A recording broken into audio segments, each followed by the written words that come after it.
Hey Stash fam, Steve here, and huge thank you to Bandai Namco Entertainment for providing me with an early review code for Little Nightmares 3 on the Nintendo Switch 2. After going hands-on with the game at PAX West, I couldn't wait to see if that eerie, unforgettable demo energy carried through with the full experience. So before we dive in, please note that this is a spoiler-safe review. I won't be talking about or showing any footage with boss details or puzzle solutions.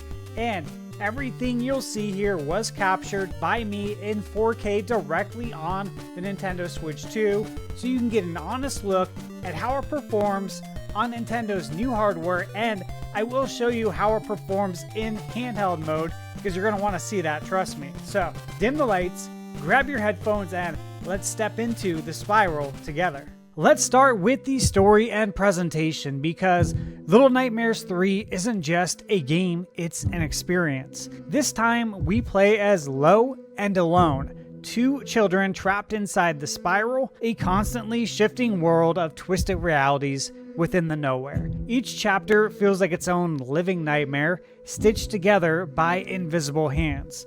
You'll crawl through the necropolis, dodge monstrosities in a candy factory, and wander a rain-soaked carnival that feels both magical and menacing. Supermassive Games, best known for Until Dawn and The Quarry, has done an incredible job honoring what Tarsier built. The world design, the pacing, the quiet storytelling, it's all unmistakably Little Nightmares. What they've added is scale and tension.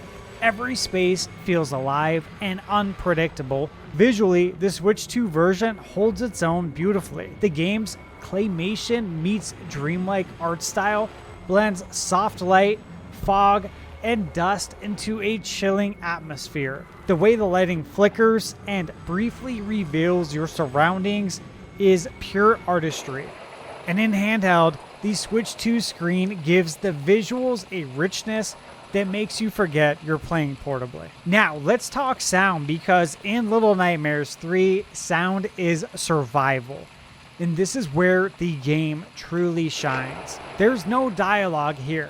Everything is told through movement, breathing, and sound. Floorboards creak just before something unseen moves. A whisper behind you makes you freeze. A thunderstruck sends the whole world flickering in light for half a second. And I played this game using these Sanware Sound game type earbuds. So shout out again to SanSound for gifting our NintenByte podcast crew at PAX West, and these are what they look like. Very cool once you put them in. See there? I've got to say though, the 3D spatial separation is unreal. You hear every drop of water, every echo bouncing off walls, every thud behind you. It's unnerving in the best possible way. Reminds me of when I played Silent Hill 2 Remake on the PS5 last year. The things they did in the sound department with that game were truly special, and I feel like Little Nightmares really captured that as well. Now, if you can, I would say play this game in complete darkness with headphones or like surround sound, because I did try it both ways, and that is the way it was meant to be experienced. Let's move from the fear to the feel, because this time, Little Nightmares 3 gives you just enough control to feel brave before it takes it away again. The gameplay loop is all about exploring, solving environmental puzzles, and avoiding the terrifying residents that inhabit each area. The difference in Little Nightmares 3 is the dual character design. You control both Lo and Alone, each with their own tools, a bow and a wrench, and both are essential for solving puzzles. Lo's bow can cut ropes, hit switches, and even stun small enemies. Alone's wrench smashes barriers and can activate machinery. It's clever design because each tool matters, and using them in tandem keeps puzzles fresh. One moment you're timing a bow shot so your partner can cross, the next you're coordinating jumps and lever pulls. Playing solo feels surprisingly natural. Pressing X on Switch 2 or triangle on PS5 calls the character that you're not controlling to do their action, and your AI companion reacts intelligently. boosting you, following commands, and solving parts of puzzles on their own. It's easily one of the better AI assisted systems I've seen in a co-op optional game. And the tension? It's definitely there. When you're sneaking under a table and hear a heavy resident breathing right above you, your heart rate goes up and you can even hear your heart beating in the game. It's that perfect mix of fear and control that defines this series. Alright, flashlight on, let's shine a light on what's new for Switch 2. Now the Switch 2 version of Little Nightmares 3 runs great in both docked and handheld modes. Docked mode runs at 4K with HDR and a locked 30 frames per second. I will mention that Bandai Namco mentioned to me to play the game with HDR off, and both looked really good for me, but keep that in mind that they are suggesting to play with HDR off, and that is ultimately what I ended up going with. But I gotta say, at 4K 30, it feels surprisingly smooth, much like Yooka-Replay, where 30 frames per second still delivered great response. But in handheld mode, that's where things get impressive, and look, I wasn't even gonna try this in handheld mode, and I'm glad I did. Thanks to VRR support, this game appears to hit 60 FPS, and it feels silky smooth. Like in this scene here, during a thunderstorm, where the lighting engine is really showing off, you've got rain coming down, and the sound of the storm is extremely realistic. If the frame rate were going to dip from what feels like 60 FPS in handheld mode, this scene here is a great stress test, but it holds up with no felt drops. Now I don't have a frame rate counter because look, honestly, I can see it with my own eyes, guys. I don't need someone to tell me if it's 30, 40, 60. But visually and in feel, it's night and day in handheld mode. Now, both are great. I played literally the whole game in docked mode. I didn't think to try it in handheld until I was getting ready to write my review. So again, glad I checked. If you play a lot of handheld, that's awesome news, right? Now, load times are fast thanks to Switch 2's UFS storage, and the HD Rumble 2 integration is subtle but impactful. You'll feel light pulses during thunder strikes, vibrations from heavy footsteps above, and tension feedback when you're being hunted. Bandai Namco, as mentioned earlier, also recommends keeping HDR off and adjusting brightness until the eye icon is just visible, and I agree with that. It keeps shadows detailed and preserves that eerie tone. Now this game does play online co-op, but it was not available for review purposes, and cross-gen play is planned after launch. And the Friends Pass, which lets someone join your game even if they don't own it, absolutely love the Friend Pass. Such a consumer-friendly move. That goes live on day one, just not during the review process, so that's a major win for everybody. Let's talk pacing because nightmares only work if you can't escape from them too soon. The pacing here is spot on. The game alternates between quiet exploration, clever puzzles, and tense chase moments that really spike your adrenaline just when you think you're getting comfortable. It's challenging enough to make you think, but never unfair. Some puzzles had me stumped just long enough to feel smart when I figured them out. Death feels like lessons, not punishments.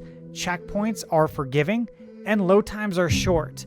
It's well tuned for both long play sessions and quick bursts in handheld. This is a game that I will probably revisit with Michaela once that online co-op is available. So who's this game for besides people who like getting anxiety in 4K? This is the Little Nightmares experience for both longtime fans and new players. The core campaign can be played solo or in online co-op, and if you've got a friend who doesn't own the game, that Friend Pass feature at launch means they can hop in for free. There's no in-game voice chat, but you can use system level chat or Discord, which honestly fits the vibe. The game's silence makes every sound matter. If you loved the first two games, this one feels like the next logical step. If you're new, it's still completely standalone and easy to jump into. Fear's not usually fun, but this game makes it addictive. Little Nightmares 3 is fun because it's earned tension.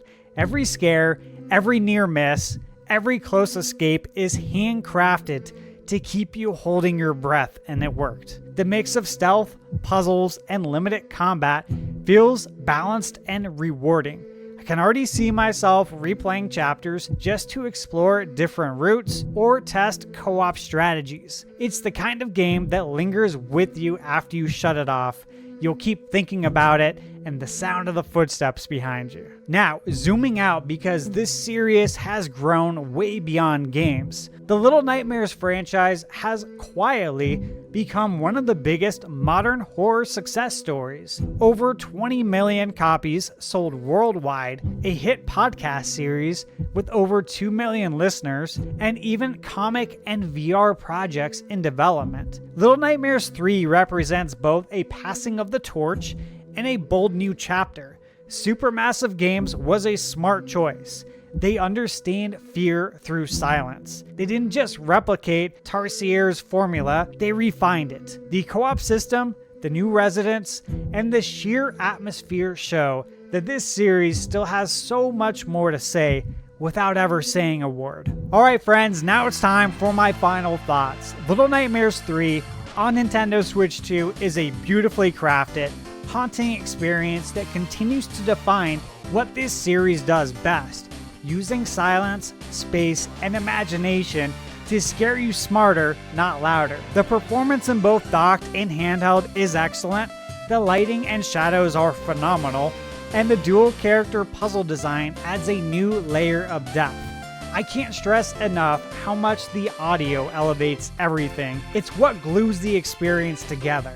If you're looking for a creepy, emotionally rich puzzle adventure this spooky season, this is an easy Thunderstruck recommendation. A huge thank you once again to Bandai Namco for the early review code and for continuing to trust me to showcase these incredible games. Please let me know in the comments below, are you going solo or co-op through the spiral? Please hit the like button, subscribe, and don't forget to check out the NintenByte podcast every Wednesday night live on the channel at 6 p.m.